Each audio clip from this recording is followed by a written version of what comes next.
बिस्मिल्लाहिर्रहमानिर्रहीम। बारिश का मौसम है और ये मैं घर से कॉलेज की तरफ जा रहा हूँ।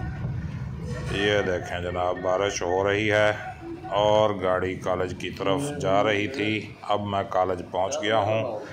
अब कॉलेज देखें, बारिश वाला माहौल बना हुआ है।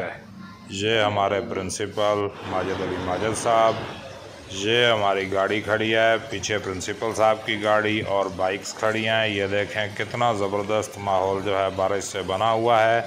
ये मुजम्मिल खान वज़ीरी साहब की गाड़ी थी ब्लैक, और ये मेरी गाड़ी है जिस पर पानी मुसलसल पड़े जा रहा है। और ये देखें ज़रा लॉन्ग शॉट देखें बारिश का, ये दरख्त झूम रहे हैं और ये बेहतरीन जो है पूरा कॉलेज का ग्राउंड जो है बारिश हो रहा है।